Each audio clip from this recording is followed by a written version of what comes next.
Hello, and welcome to the For Your Ears Only podcast. This is the mini-series we like to call License to Remake. Yes, where we look at the classic Bond films and we almost remake them in a modern day time. So we give it a modern day cast, potentially a modern day plot change, maybe a new artist to sing the song. But the rules of the game are you can't have any actors or artists that have performed or acted in the Bond films before. The movie still has to be set in the time of its original release, but made nowadays. Today, we are going to be looking at Thunderball from 1965. Yes, thank you, I'm nodding at Jack. As though it was made in 2023. Who would like to go first? Would you like me to go first, or would you like to go first? What character do you want to start with, actually? Right, Because well, first of all, I have to say, I think this is my strongest team this is selection. my strongest team as well. In fact, some caveats as well from the first 3 episodes, which, if you've not seen, go back and see them. We have, obviously, recurring characters. Your James Bond, which you say is Henry Cavill, and all your things. We've got M, Moneypenny, Q, Felix, yes. We're not going to go into the details of those characters because we've discussed them already. So you have to go back and watch the first one. And watch them. Now, I've never actually chosen a James Bond. No. But I will when the plot needs me to choose a James Bond. Okay. This is not one of those films. Oh, that's a future episode. Yes. So, okay. Why don't we start in terms of... I don't know who you want to start with. Want to start with the main villain, or? Yeah, let's go for the big guns. Okay. No, let's not do that. It's like giving away too much. Let's go for, who was your Domino? My Domino. And who is Domino again? She is the sort of mate. Domino is the main Bond girl, really. Main Bond girl who is the bad guy's lover. Yes, who but also converts the sister of the pilot, who I've not cast because it could be anyone at all. Yeah, it's a small part. So the actress I would get to play Domino is Zendaya. Oh, who did you have? Oh, I don't. You like Zendaya? I do like Zendaya. I know you wish you'd pick Zendaya. I have Zendaya for another role. That's good, actually. Zendaya would actually really work well there. She would. I've got Lily Collins. Who's Lily Collins again? It sounds familiar. Yeah, she's from Emily in Paris. She's Phil Collins' daughter. Oh, does she also play the drums? I don't know who that is, but you're getting a picture now. See, I'm prepared this week. I've got pictures of the actors because if you don't know who it is. Because I don't know many. Emily Collins. No, Lily Collins. Lily Collins. Did I say Emily? Yeah, no, it's Emily in Paris, you said. Yeah. Do you know her? Oh, yeah. Kind of. I feel as though she's been in something I do recognise. I'm glad you got pictures because Derek knows a lot more people in the film world than I do. I don't know. I know, just a lot more people. No. Yeah. She was in Tolkien. She's in what? She was in Tolkien. Was that Tolkien? I don't know. I don't really know enough that she was in with that. You have to watch Emily in Paris. She's very good. Good to watch. Okay, this has nothing to do with her incredibly famous father. No, but wouldn't it be good if I chose him for the song? But I didn't. No. No, she not in. She was in like the new Cindy. She's in the remake of Cinderella or something, the new like live action version. I'm pretty sure that was Lily. No, that was Hermione, was it not? No, that was Beauty and the Beast. That was Beauty and the Beast. She's in. I'm pretty sure Lily Collins is in this thing. Anyway, she's nice. So, okay. Anyway, she would be very good, I think. I have no real reason why she would be good, apart from she looks good. Okay. Okay. Well, let's stick with the female cast for that, and I'm intrigued to see who you've cast for Fiona Volpe. I think this is great. Okay. Fiona Volpe is like the sexy assassin, correct? She's like the bad guy, but she's very devious and So I've gone for Zoe Kravitz, Oh, that is actually very good. based off her Batman I performance. think we've chosen quite. We went along similar lines. I'm just getting a picture of her here because I'm not sure if you'll know who this is. Zoe Kravitz is good because, yes, If you remember her Batman performance, I'm trying to take from that. yeah. Well, I also went with someone who is pretty much the same build as Zoe Kravitz, Right. the same short hair. I've went for Ruby Rose, who is in a couple of things, but she's most notably in John Wick. And she plays an assassin trying to kill John Wick. She's a mute assassin. That is her there.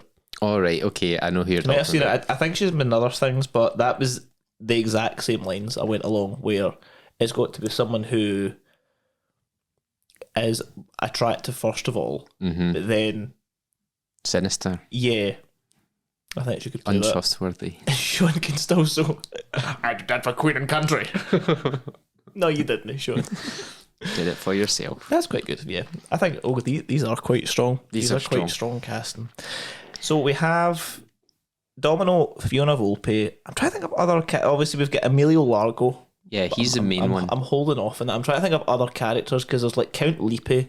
I don't really think that matters because that's a guy. Yes, I don't have any other characters apart from Largo because every other henchman or other player is just a small role. Vargas. Vargas, yeah. Did you get Vargas? No. No, I'm trying to think off the top of my head who that I think could be. Vargas is a bit of an insulting role. It's like just this impotent man. I don't know if he's impotent. No, I think that's the wrong This word. boring man who don't make love and then gets shot. Speared, doesn't he? Harpooned or something. With a harpoon. So yeah, I didn't have any cast for Vargas because I think it could be anyone with that. So, But did you have anyone to cast that isn't Largo? no. Right. Are we facing So off? we have to go for Largo. Right, I think this is actually very good and I would love to see this. Okay. My Largo is George Clooney. Straight away in my head it came like bat nipples. Is this based on his like? I think it would turn into a marketing thing of like boys showing up. George, he longer turns and goes, Nespresso. Yes, like That's good, the, yeah. the way he looks in the Nespresso adverts / Oceans films, that kind of. I think the Oceans films, yeah, with an eye patch. Yeah, oh, definitely. I think it would look quite. It would with an eye patch. I think it would look very like Deathstroke, the Batman villain, because that is just a guy with white hair, a white beard, and an eye patch. Yeah. Maybe George Clooney is Deathstroke. Did you you've seen The Flash? Yes. He appears at the end. Spoilers. Not like that. Not. I would be. It's more suave, No, not as Bruce Wayne. not bearded. That is quite good actually. He does have the charisma. You'd want him to get more stage time for that. Yeah, definitely. I've also picked someone pretty much the same. I don't know, stage presence, charisma, like sometimes called the strangest man in television. Okay. And it's James Spader. You might not know who James Spader is. He does the voice of Ultron, but he's also in the Blacklist. And I've picked a picture of him from the Blacklist for that that fact. And I think, I don't know if an eye patch. He is bald though. He has no hair. But I think he could be quite good because he's quite sinister. He's got a very... I think George Clooney has a very soothing voice. Yeah, but that would make And that's low- what makes it But then scary. James Spader also has a soothing voice, but there's a lot of menace behind his voice. Even when he's just talking like normally, you're like, something's off about here. So you're going to kill me. He was also in The Office, that show that you've never watched. Never watched that. That famous actor, John Krasinski. How dare you? How do you not know? I don't even know who he is. He was in. Yeah, I think that's Yeah. that's a very strong cast line from both them. Yeah, yours is good there. You've not went as expensive as No, well, you did actually put me off going, no, I would say they're all pretty expensive. Maybe not too expensive. But you've put me off going majorly expensive, but then shortly after that, I went, forget it. George Clooney. Everybody wants to be in a James Bond film, and they'll definitely take a pay cut to be in a James Bond film. Would they? Or would they go, I know how much money you have. Give it to me. Nah. So many people take pay cuts now. Think of Meryl Streep is now in Only Murders in the Building. She's obviously not getting a lot of money for that. It's in season 3. I've not watched it yet. Well, that's not a spoiler. Season 2. It's not a spoiler to say she's in it. But that kind of thing, a lot of big stars are taking on. Especially when they do like cameos. Surely George Clooney didn't get paid millions to be in 2 seconds of The Flash. Yeah, I suppose. Good So we've got the main cast now. I think I've got a very strong song contender. Okay. In fact, do you want to do the plot first? The plot changes. I don't really have a lot for. I wouldn't change the plot much. I'm very sticking by the fact that the plot is the plot, and we'll only modernise stuff that you can't do nowadays. Yeah. Underwater scenes would look good, except all that they would do is blue screen it. I would want to actually underwater rather than blue screen it like in Aquaman, like just like that. Yeah, narrated by David Attenborough. Maybe your unlimited budget, bring him back. But no, he is still alive. Yeah. So when you said bring him back, I thought you meant from the grave. No. David Attenborough. Well, at the time of recording, he's alive. No, the underwater scenes would be a lot better now that they've got modern technology. Yeah. I wouldn't change much apart from the end scenes, the blue screen. Oh, don't change that. the worst bit of the film. Yeah, yes. I would change that into like a real live action boat. I wouldn't have the boat chasing something. What I don't know what I would have as the ending, but for me, again, I'm kind of getting away from the whole Spectres thing. I don't really care much for just an organisation that's evil and that's their business plan. We're going to do evil things and that's it. I would like the nuclear weapons to be stolen. I said the UN. I don't really know why the UN would have them, but I would like the nuclear weapons to be stolen, and then the only plan is to ransom them for a certain amount of money. And if they don't pay the ransom, they'll just get sold in the black market for a cheaper price, and then you don't the know country who's has got the then it's moving out. So I was like, maybe it's like that, and it's not just 2 bombs. This is quite a regular thing where they steal, maybe not nukes, but like deadly weapons, viruses and such. They take them, give a ransom, and then if you don't pay the ransom, then they give it out to someone else for cheaper. And I thought that could be quite good. Who's stealing? Who's the bad guys then in your film? Emilio Largo. Just like a private enterprise, him? Aye, why not? Okay. Instead of Spectre. See, I've kept Spectre because of the sort of, that is very entwined with James Bond. Yeah. I don't know. History. I think it could be, but I don't know.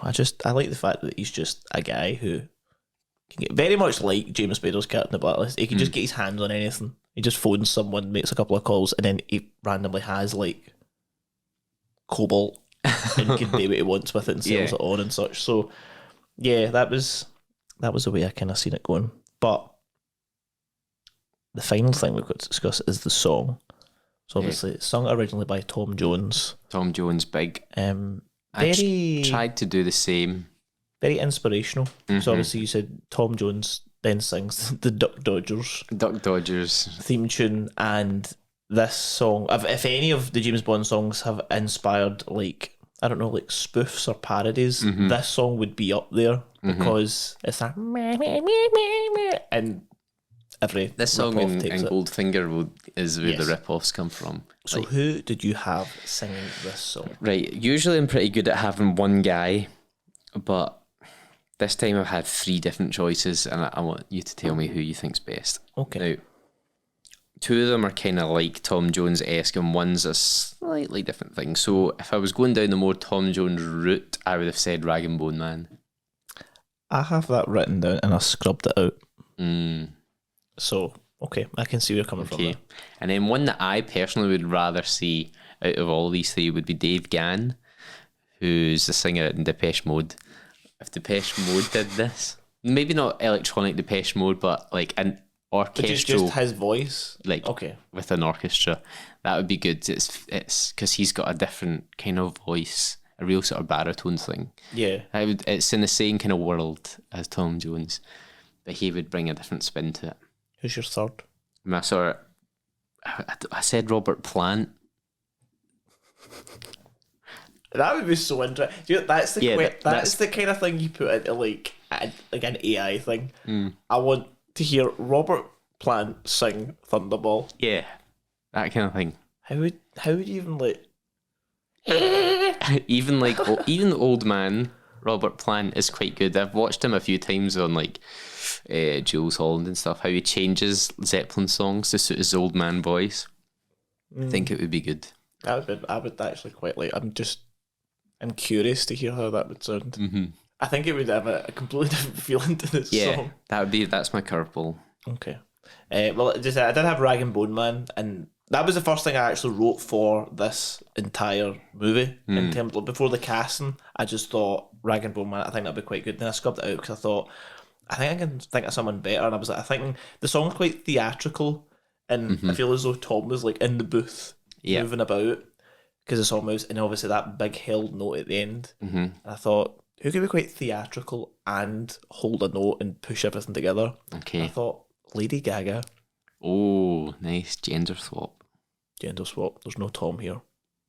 So I just thought, I think just that, especially that end note, she can as a number one thing. She can hit that, but then, I don't know, theatre's probably the way it was going. And then this movement to go along with it. Kind of like our sort of Tony Bennett style stuff or jazzy stuff. It could be. Instead of like art pop. Rah rah. Yeah. Or they're shallow kind of thing. Along that side. it could work that way. Because I think, she does have the voice to do kind of classic songs. And this, I suppose this is actually a classic song now. Even though Tom could.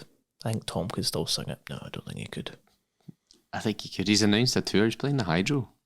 Is he? Uh-huh. Tom, stop it. Retire, Tom. Go play golf or something. Well, that was good. Well done. That was a strong cast. That was a strong casting. I really enjoyed that. I looked forward to actually doing that one. And next time, we'll be moving on to... Actually, what are we going to move on to next time? The next film, chronologically, I guess, would be You Only Live Twice. Yes. But will it be? Yes. We'll have to see. The next film is going to be in the next episode because we might change things around to fit the plot. So you'll just have to tune in. And as always... Do you agree with the casting? Do you disagree? If you disagree, we don't care. It's an opinion. But let us know what your casting choices are, what you would change in the plot if you were to make 1965 Thunderball in 2023. You can let us know on social media. A few people actually send us emails. So if you want to send us an email, it's at foryourearsonly007@gmail.com. It will be in the... I can't believe I remembered that. It will be in the actual show notes itself. And as always, if you want to subscribe to the show, like it, share it with people, you can watch our other episodes where we review each of the films in order. Most recently, we looked at The Spy Who Loved Me, and we're still in the Roger era. Deep in it now. We're still still deep in Roger. Oh, there's a long way to go. Oh, enough talking. Okay, see you next time. Bye-bye.